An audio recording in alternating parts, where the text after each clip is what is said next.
Hey, everybody, welcome back to the podcast. I have another guest with me. I've got Maggie Olson, and she does what's called magnetic conversations. And I'm excited by this. We've had to kind of schedule this twice, and she's endured my rescheduling. But I think this is going to be really good because there's so much overlap between what we do. So, Maggie, thank you so much for coming on. Yeah, you're welcome. And, I totally understand. Sometimes life just throws everything at you all at once. So I totally get it. I'm also equally super excited for this conversation today. So I can't wait. Let's dive in. Yeah, cool. So how did you get started doing what you do? Just give us a little bit of a kind of whirlwind backstory to how you've come to, I help people create magnetic conversations. Well, it starts probably way back when I was a kid, when I would just kind of talk to everyone. And I wasn't afraid to ask people questions, tell people what I was doing. And then somewhere along the line through school, kind of got a little shy. I went to college. When I was in college, I studied in Spain for 6 months and I took tons of photos over there. And while I was over there, I decided I'm going to be a photographer. This is it. I have found my calling in life. Here we go. Great. My mom, I called her from an internet cafe because it was 2006, right? So my mom was like, I love this. Please finish college. You have 2 semesters left. Just, I don't know, take a business class or something. Now, I did not take the business class, but I did take a few photography classes.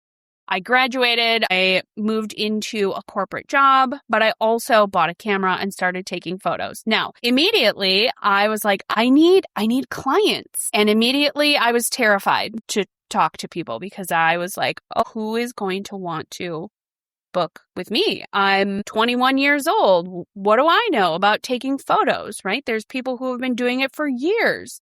And that's where I started to realize, and I didn't realize it was magnetic conversations, but I knew I needed to have the conversations in order to book the clients. And that's really held true over the last 20 years. Now that the photography business I started in 2007 is still around today. It's referral only. And since then, I've bought and scaled a yoga studio. I grew a yoga teacher training. I closed the yoga studio and then I moved everything online into kind of mentoring and coaching what I do today, which has brought me to magnetic conversations. And like I said, along the way, I've just been learning so much about how to connect with people, how to really ask the right questions to get the information that you need to understand, is this person a referral, a collaborator, or a client? Yeah. So I look at conversations as every conversation can be an opportunity to grow your business, whether that's a network, right? Referral, collaboration, or a client. So that's kind of, that's the trail I took along the way. And you work with a lot of kind of coaches. I'm going to open a can of worms here for a minute, but I think it will be a good can of worms. I see a lot of, well, 2 things. First off, I think the coaching industry doesn't necessarily prepare coaches for actually the business side of coaching, getting a client, managing leads, the stuff that you need to actually have a viable business. So I want your thoughts on that. And then the second thing I want you to kind of ponder or come back on is, I think a lot of coaches are afraid to sell because they think they have to do something. When actually I feel like some of the best calls are more like coaching calls. So just your take on the industry, does it really prepare coaches for actually running a business or building their business? And 2, what does a sales call look like, and is it like a coaching call? Yeah, I absolutely love that you asked this question because yes, it is a can of worms. And yes, it is a can of worms that I have opened and I continue to open because I absolutely agree with you that the coaching space does not prepare you for the business side of things. And that's really why I chose to continue down the path of being a business coach or a business mentor. And I saw this same thing play out in the yoga community, in the yoga space. So when I owned the yoga studio, I took it over. It was an existing studio. I added a ton of classes and I realized I cannot be teaching 20 classes a week. This is just not suitable for me. So I had a number of people who were interested. I created a yoga teacher training. And as I was creating that training, we were allowed to talk about business for 2 hours. So 1% of a 200-hour training was spent on business. And immediately I was like, what? No.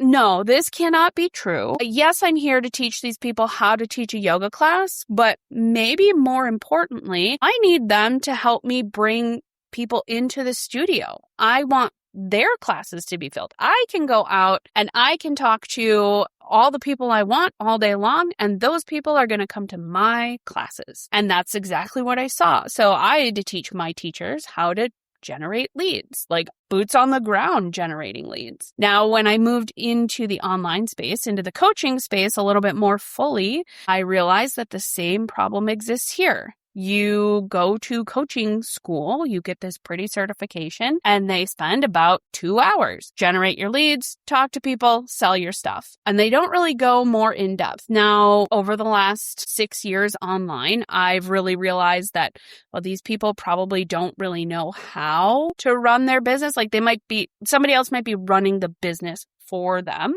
So they might just not know how, but that leaves me a huge opportunity. How can I help people understand how to run the business side? Like, what does that look like? I spoke with somebody last week and they were telling me, I just need leads. And, I was like, okay, well, like, tell me, what are you doing? They explained to me their offer, and their offer was like 6 coaching calls for $600. And they were like, I want to make at least $6,000 a month. I said, cool. That means you need 10 new leads every single month. You need 10 people signing every single month. I said, I would suggest raising your prices and looking at what is your time commitment. If you're spending 90 minutes per session with someone and you need 10 new people every single month, do you have, almost 12, we'll say 12 hours per week for client calls, plus at least another 10 hours per week, if not more, for all the overhead stuff, all the calls, the emails, the creating of the content, so on and so forth. And this person was like, what? I said, for every client hour you spend face-to-face with a client, you probably have 1 to 5 hours of overhead work that you're not getting paid for. And that includes all the things: emailing, creating content, posting content, right? Like everything. And this person was like, I had no clue. They said, that's why it's important to understand your price, but to understand how many leads do you need per month in order to meet your sales goals. And that's not something I see people talking about. And it's interesting because the better you are at the conversation bit, the less leads you need. Yes. I have a little calculator I sometimes show to my clients, and I go, right, let's just look at this from the other way around. Because they often, and you'll get this, they say things like, I only need 1 or 2 clients. Assuming their pricing's right. I only need 1 or 2 clients. Okay. Well, 1 or 2 clients, if you're really good at conversation, not sales calls, conversations, that could be 4 or 5 leads. If you're really good at the conversations. If you're really good at positioning yourself and understanding your persona, that might be 10 to 15 leads.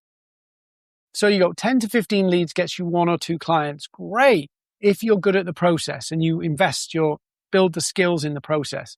If you're terrible at the process, how many leads do you need?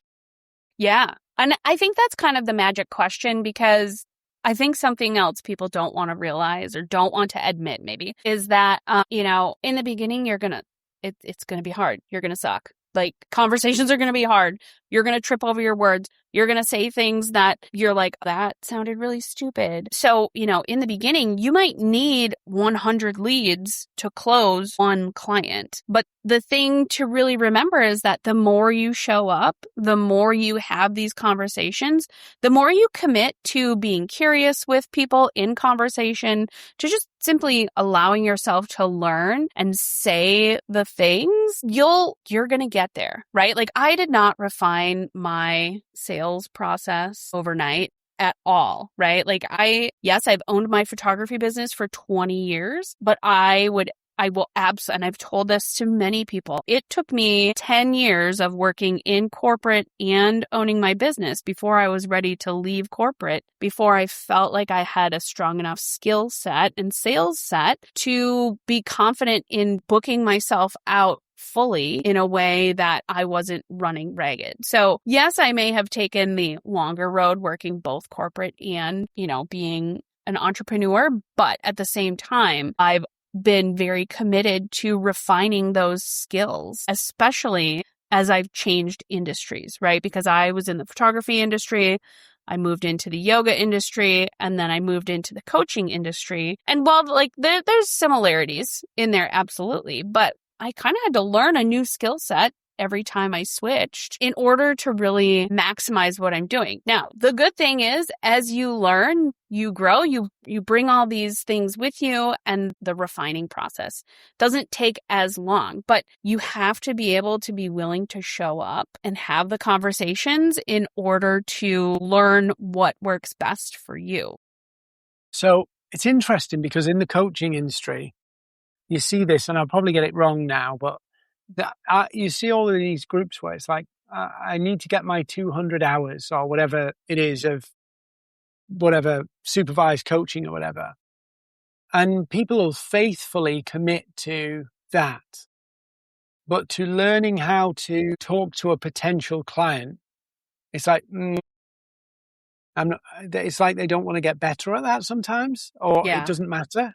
Mm-hmm. Yeah, I would agree. And I think some of it is because that's not really taught in coaching school, at least not to my knowledge, right? Now, I've not gone to life coaching school because I'm not a life coach, right? I'm a business coach, and I rely heavily on my past experiences. So I can speak a lot to that. But as far as what they're actually teaching in coaching school, I mean, I don't think I've had a couple clients who went through that and they're like, yeah, I got my 200 hours or whatever of, free coaching. And I'm like, well, okay, so you did that, but how come you're afraid to have a conversation with someone about your services? And I think that's where it kind of gets twofold of they don't know how to have that conversation. So they're not sure about the conversation from somebody raised their hand for my freebie, or they commented on my Facebook post. Yeah, now what do I do? And they're not super confident about their offer. They're not convicted about their offer. So they also might not know their client journey. That's something I've been seeing a lot when I ask people okay, I friend you right now today. I'm a cold lead, but something attracts me to you. I hit follow. What happens next? How does someone go from cold to sold? And obviously it's not just bing boom, right? That it's not 1, 2. What happens between somebody coming into your space on the internet and wanting to be in one of your programs? We call it infrastructure.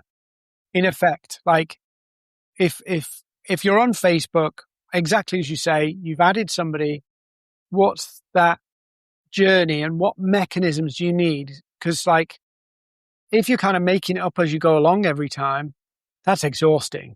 Yeah. Right. It's too much. Yeah. And that's where when people don't have that client, when they don't understand the client journey, when they don't understand the infrastructure, they are making it up as they go. And that's why a lot of those people tend to spend for every 1 client hour, they're spending 5 hours doing lead gen activities, right? Or creating content, or, hiding because they're last time I had a sales call, I didn't get the sale because I only do them once or twice a month, and now I'm scared to do them. It's a combination of all. And I think it's crazy as well when when you think about it. Like, think about those hours, and let's say conservatively, you just do what the social media gurus say, and you're on social media engaging and interacting for say 2 hours a day, and then you're spending a couple of hours creating content. The average person might be a bit more than a couple of hours creating content, but let's say it's 10 hours a week. So that's 40 hours a month to get 1 or 2 clients. It's like, you've really got to know this process, because if you don't, for a week's worth of work to get that, it just seems crazy to me that people will go, yeah, I'll do all of this commenting and engaging for 2 hours. I'll do this, and not master the bit that means you don't have to do as much of that. Right. Yeah. Yeah. It's amazing I mean, I can't tell you the amount of people who, and I use the DMs a lot. I love the DMs. It's a great place to qualify people. It's a great place to understand, hey, what does this person who just added me, what do they want? Right? Like, can I help them? Could they be a collaborator? Like, could we collaborate? Could we refer people to each other? So many people get so mad when I ask them, do you use your DMs? No, absolutely not. I never DM. And I'm like, so then how do you get people on a sales call? Yeah. How do you qualify them? No, you've just hit my little sensitive point here, right? You ready? Yeah, I am. People actually believe that they don't have a big, let's face it, most people don't have a big and highly engaged audience, right? They don't have it. Yeah. So you either find a way to do it without that, or you commit seriously to building that. There's no middle ground. And most people believe, for whatever reason, if I just post consistently, the clients will come to me. And it's like, yeah, maybe.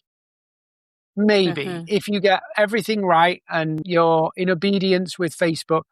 But the easiest way is to have a conversation. Yeah. And people will struggle to avoid it's not what you say, it's how you say it, right? Yeah, absolutely. 100%. Yeah. I mean, a simple, hi, Sally, thanks for adding me on Facebook. I'm so excited you're here. I'd love to know more about you. Or I took a look at your profile. I see your ABC. That's cool. How did you get into that? Right? Like, the curiosity.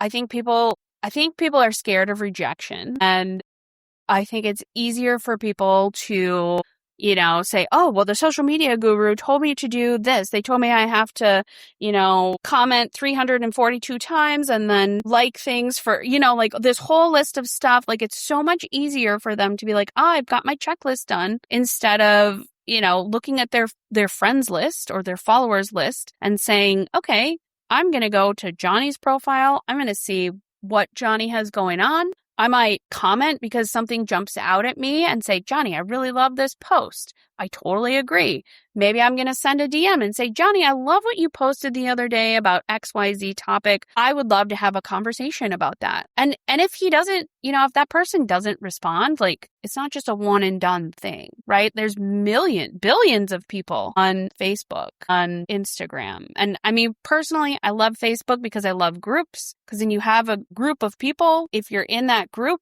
you can post, you can comment, you can have a conversation, right? Social media is meant to be social. It's like the town square. So you go there and you have a conversation with people. And I've never understood why people are like, I'm just going to post and hope that someone clicks the link or hope that someone comments. Like, that's not how social media is meant to work. Like, that's why the algorithm is not showing your stuff, because you're not being social. Mm-hmm. And it's interesting. I wonder, tapped into this, a lot of people who go into coaching come out of corporate, and at least in the first, say, year, a lot of the time they'll be leveraging those existing relationships, whether it be, referrals, past colleagues they're working with, past clients that they're working with. There's almost like this kind of, maybe your first couple of years are set because of those relationships. I often think that whilst that's really good, it doesn't really set anybody up for like the real world, shall we say? Mm-hmm. Because effectively you've got this whole backstory, history, contacts that are basically vouching for you or already trust you. And if you get used to that, you actually won't know how to talk to a real person, if that makes sense. Right. Yeah. Yeah. Yeah, for sure. So I love to tell the story of how I generated clients in my photography business, right? So in 2007, I started that business, and like I said, I knew that I needed clients, and I knew that I needed them to not necessarily be in the four walls of my corporate job. Yes, I was the photographer there. Yes, I took video there. But like my coworkers, they heard all about it. And pretty soon they were like, yeah. Okay. So I needed to step out of that boundary, right? That inner circle. And when I did, like I still remember the like, oh my gosh, what if nobody wants me to be their photographer? So what I did was when I would go to the grocery store every week, I would challenge myself to talk to 3 people in the grocery store and give them a business card. At the end of the grocery store trip, I wanted to be 3 less business cards in my wallet, because that was basically like 3 new leads, essentially, is what was happening. So that was really how I kind of got over that fear of like, what if they don't like me? Right? Was forcing myself to have these conversations. And it wasn't anything like crazy. It was usually literally standing in line waiting to be checked out, because there were no self-checkouts in 2007, turning to the person behind me and saying, hey, how are you doing today? Like having a normal conversation, and then asking, what'd you do this weekend? Or what are you looking forward to? Because I knew that question would usually be reciprocated. I'm going to a picnic with my family. What about you? I'm photographing a wedding, or I photographed a family yesterday. It was so much fun, blah, blah, blah. If you need photos, I'd love to give you my business card, right? And for some people that might feel very forward, but it's just me being curious about like, hey, here's what I'm doing. Do you need this service? Are you curious about what I'm doing? And it was the same thing when I owned the yoga studio too. I would go across the street to the bar. I live in Wisconsin, so very Midwest, very Wisconsin thing of me to do. I would teach class.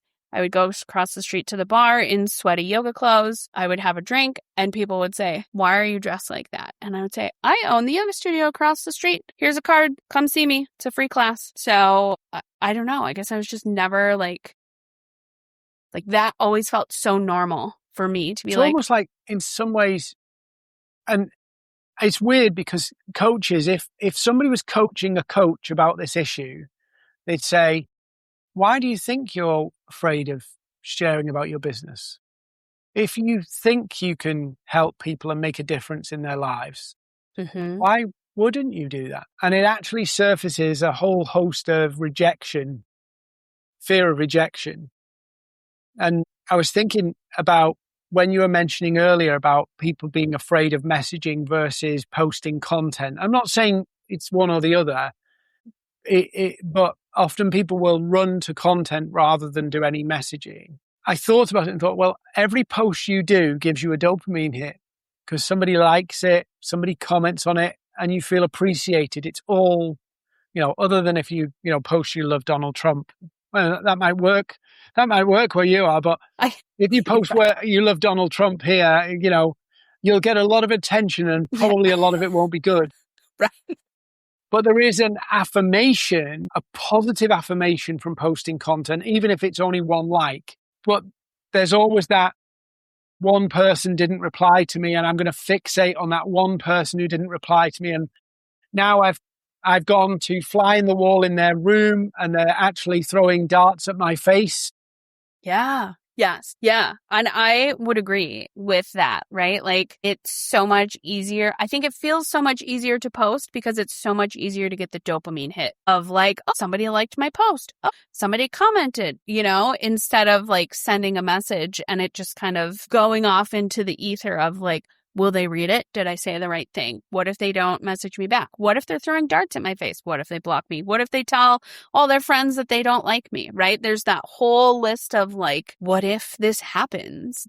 But also like, what if you posted and 10 people liked your post and you went and sent all those people a message saying, hey, Susie, thanks so much for liking my post on XYZ topic. I'm so thankful for your engagement. Could I ask you a couple questions referring to the posts? People love to be helpful. And I think that's what we also forget Now, if those 10 people who liked the post, if 5 of them answer, cool. Have a couple of like market research type questions that align to your offer, like in the can, ready to go, where you can, just say, oh, I'm wondering if you struggle with blah, blah, blah. Let them answer. And then after 1 or 2 questions, say, I think I have some things that could help you. Would you be open to getting on a Zoom call and talking about it? And let that be, the qualifying, the way you qualify people. Again, it comes back to that client journey of like, I post, what happens after you post something? Do you comment back to the people who comment on you? That's another one that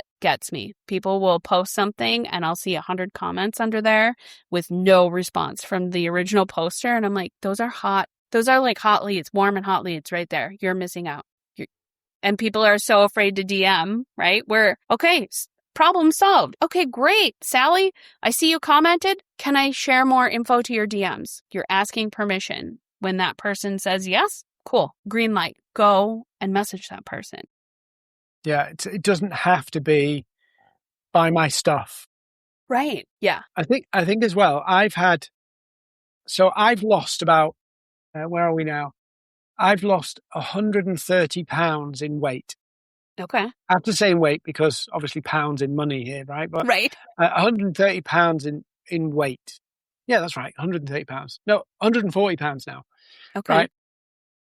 But before I lost all the weight, I was convinced that fitness coaches would scroll Facebook and LinkedIn and look for people with double chins.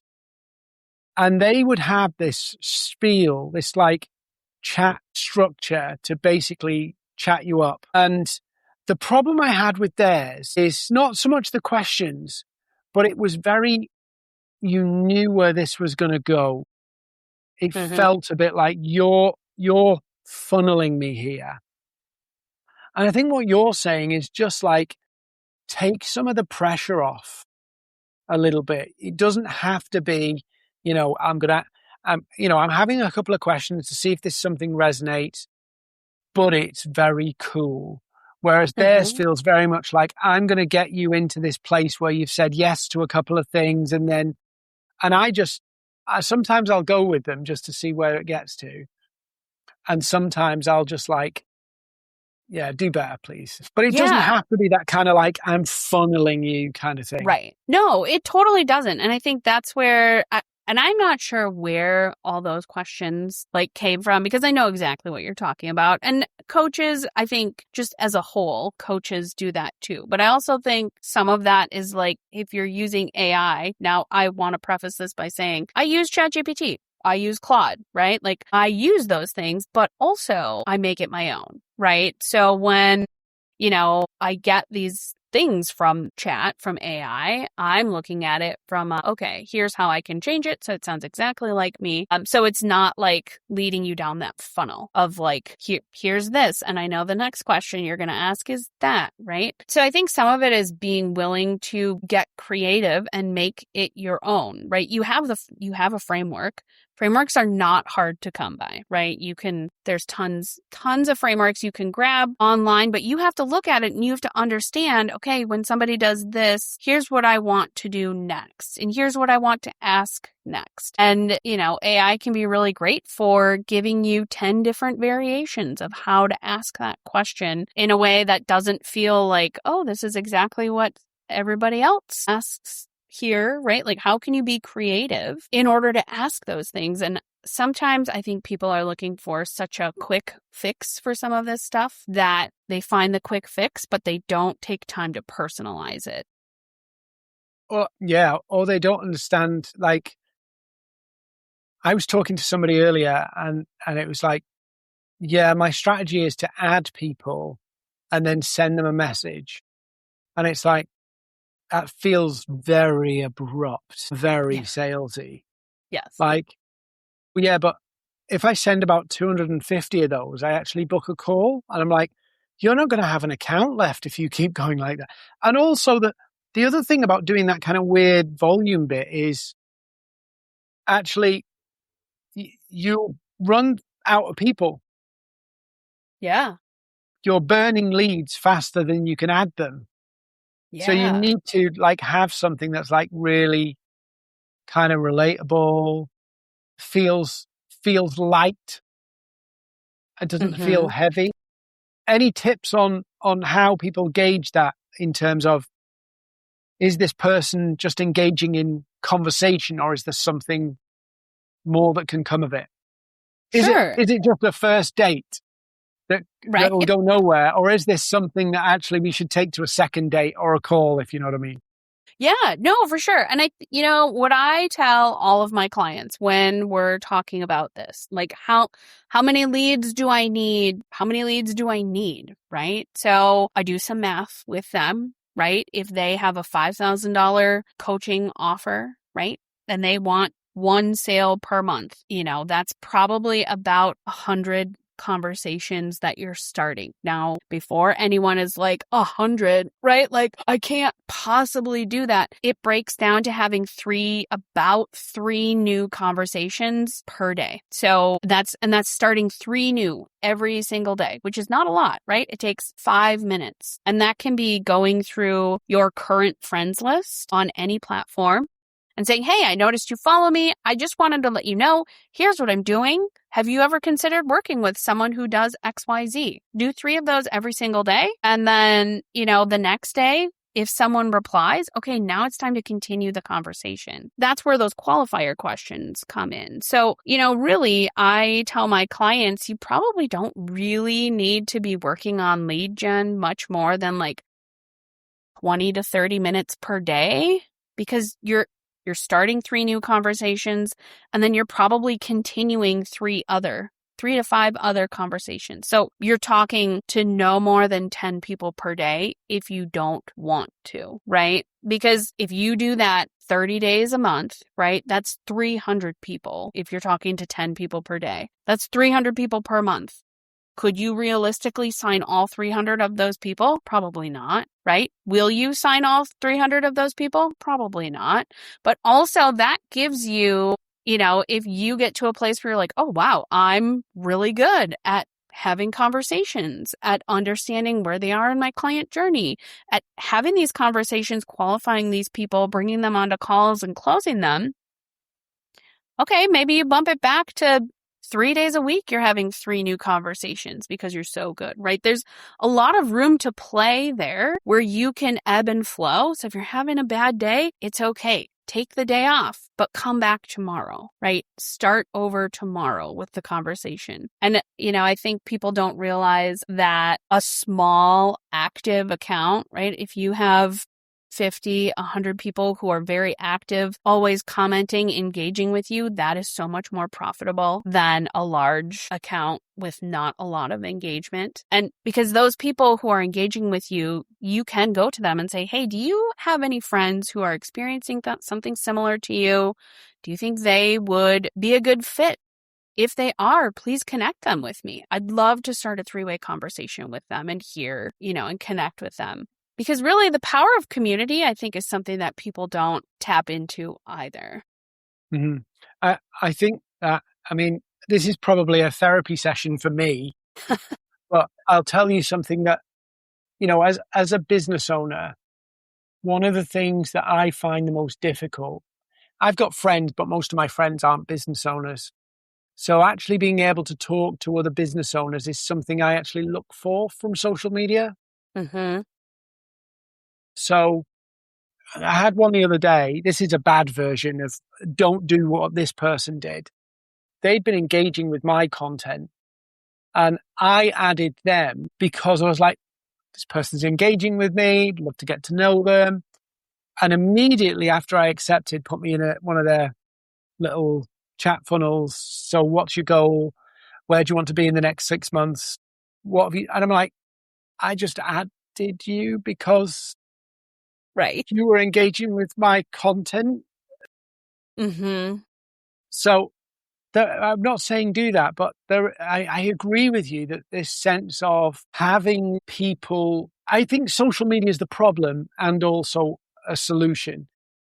I think I'm just guessing here, but just by some of the dates you've said, I'm a little bit older than you, but I'm in this weird spot where I grew up with pre the internet and also experienced the internet in my formative adult years. Mm-hmm. So I look at social media and go, I want to build relationships. Mm-hmm. Like, I really want to build relationships. And so I think that's one of the things that we do now, that we actually look and go, who can we build relationships with? And I think it's massively, massively a missed thing that you can develop relationships that way. And a lot of people, weirdly, buy things from people to stay in proximity with the people they meet, their memberships, communities. It's crazy, really, isn't it? People will go, I'll join somebody's membership or join somebody's community, not because I need to learn more stuff, but because I want to be around other people like me. Mm-hmm. It's like classic networking, isn't it? You go to places to meet people. Yep. Yeah. And I would agree. I mean, I definitely grew up without the internet. And then, when I was in high school, like, the early 2000s when the internet exploded, and just things like in the last 26 years, things have changed so much as far as technology goes. So I think you're right. I think there are a whole bunch of people out there who are like, I want to build relationships on social media. And then there are other people out there who are like, why, when you can just sell? And it's like, and I think there's a place for both, but I think in the coaching industry, there's also this weird, and I know we touched on it a little bit before, of like, you have to be willing to also sell. You can't just be the nice person who just offers everything for free or not talk about your offers or what you do. Because I definitely got stuck in that trap. I closed the yoga studio and I was like, and nobody tells you when you close a business, like all of the emotions that you feel. And I was 1,000,000% unprepared for that to happen. I was also postpartum and like it was a lot to deal with, but it took me almost a year to like say, oh, this is what I do online, because I was so afraid that people would be like, oh my gosh, you were a photographer and then you owned a yoga studio and then you did yoga teacher training and now you're doing this. I can't believe that. And you worked in corporate and you quit. I can't believe you would do that. So like I was afraid of what people would think. And then to get past that, quite honestly, I forced myself to go live every single day for an entire month and just talk about my business and talk about what I was doing. And about halfway through, I was like, okay, now I'm getting excited to do this. I like doing this. I like telling people how I can help them. Even if nobody was commenting, even if nobody was liking, I was still, like out there, like showing up for myself. So I created self-trust, right? And that then allowed me to really kind of create trust so others could trust me that I was going to show up and do what I said I'm going to do. I think something you said there is, and it's like conviction. Mm-hmm. If you like, it's massive. Like, do you believe in what you're doing? Mm-hmm. Like, because if you do, like, that shows, that really does come through, or it doesn't. Like, you either believe in what you do or you don't. And I came from a very super religious background. So like proper, I think we call them here happy clappers, but proper Pentecostal, big, thick Bible, right? And we were always taught, like, you have to help other people become Christians because this will change their lives. It will save them, right? So I grew up with, we've got to save the world. I have to do my bit to save the world. It's my responsibility to tell people because I know that they need this. And that was, I did all sorts of things, street preaching, dramas in the street. The girls in the youth group did the dancing in the street. We did everything. Wow. Right? Because we believed this would change their lives. This would save their lives.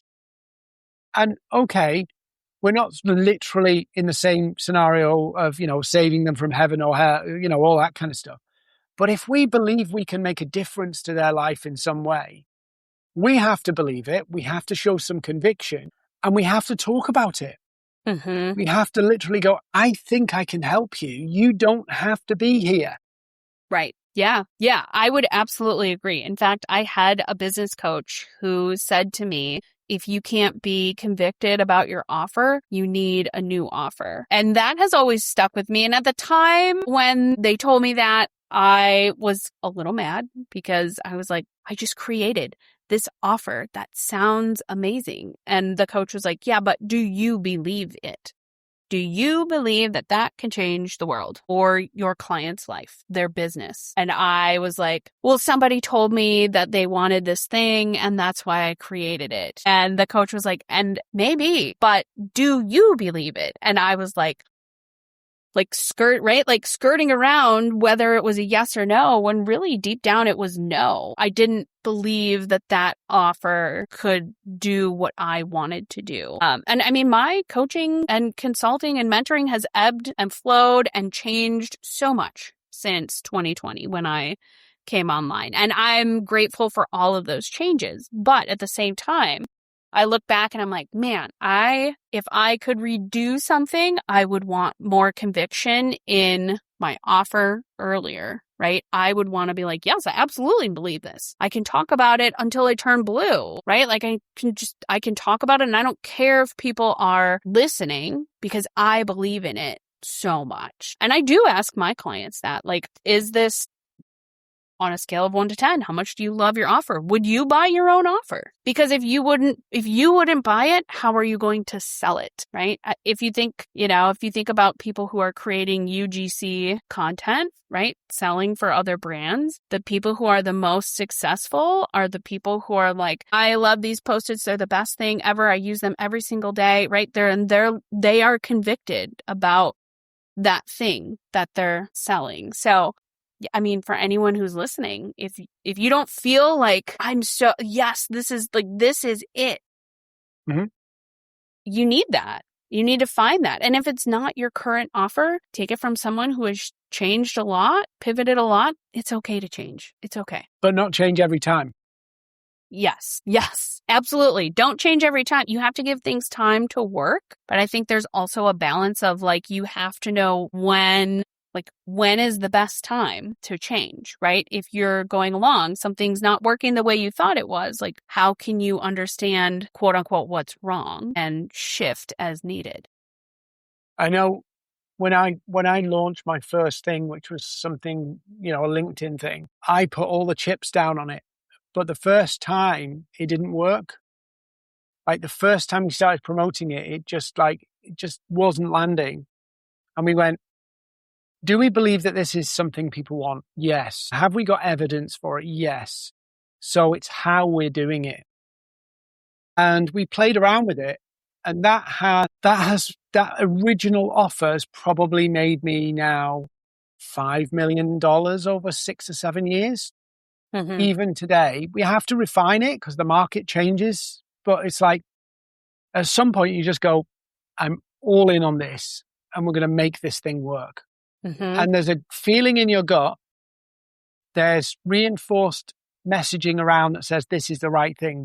But I see a lot of people do go, oh, that didn't work. Let's change to something else. That didn't work. Let's change to something else. Assuming that something will work first time. And most of the time it doesn't.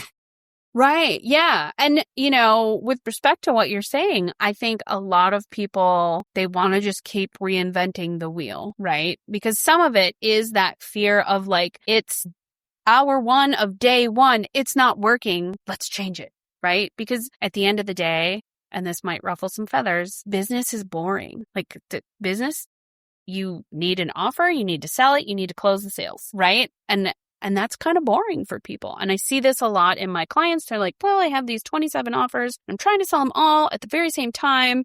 And I'm like, what would happen if you went all in on one of those offers for the next 3 months, for the next 6 months, for the next year? Like what you have to give it time to work because you need to understand the nuances within that offer and the system and how you're selling it and the tweaks you can make as you sell it. Because is it going to work day one, hour one, minute one? No, probably not, right? Especially if you're brand new.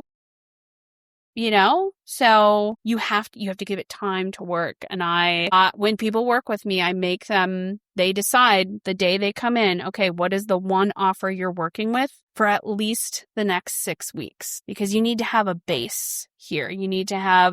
We have to have something to build data off of so that we understand who's in your network, how are you messaging them, what does that look like? And I think this is all stuff that they don't really talk about in coaching school. I don't even see a ton of, and granted, I probably don't follow a ton of business coaches, but I don't really see business coaches talking about it either. No. It feels very shiny. It's almost like the market has adapted to, let's sell another shiny object and then another.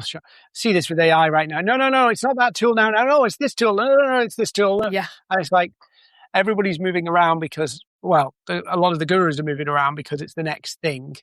And they just move from thing to thing to thing. But for most of us, we just do the same thing over and over and over again. Mm-hmm. Which leads me to my second to last question. So what is it you do right now? How are you helping people? What does that look like so that everybody can figure out whether it's a fit for them? Yeah. So right now I offer a free offer audit, which is a 30-minute call with me. And we talk all about your offers. Basically, what are you doing? Like, what does it look like? How have you been selling it? Like all of that, and on that call is really where I will tell you, like, yes, I think I could work with you, or no, I think you're good to go, right? Like, it's usually one of those two things. And then after that, a lot of people will either book in a paid for strategy call with me, which is 90 minutes to 2 hours. And we go through everything for that offer that you shared with me or whatever offer you're working on. And we create a 90-day roadmap for you to go and follow and like generate leads, bring people in, understand the sales process, understand your client journey if you don't have one. So that's probably the next step after the offer audit is that strategy call. And then I do have 6 and 12 month one-on-one options to work with me. But quite honestly, most people, that strategy call is just a really great way for them to get a roadmap, to understand what they can do. And then it's all about executing, right? You have this playbook, this Bible that you're following. And, I've had people come back and ask questions or book in another strategy call. But quite honestly, most people, that strategy call is a great way for them to get a step up to their next thing so that, in 6 or 12 months, they're ready to work one-on-one to kind of build out their offer suite. So that's kind of where people go when they work with me. Awesome. And Maggie, where's the best place to find you? I think I already know the answer to this, but... Yeah, you can find me on Facebook, Maggie Lynn Olson, Olson. I'm also on Instagram, but quite honestly, I'm much more active on Facebook. And then I have 2 podcasts now, actually. I have the Chaos to Clarity podcast, which is my solo podcast where I talk all about business, all about, just things that I'm doing, things that I've been helping people with, all of that.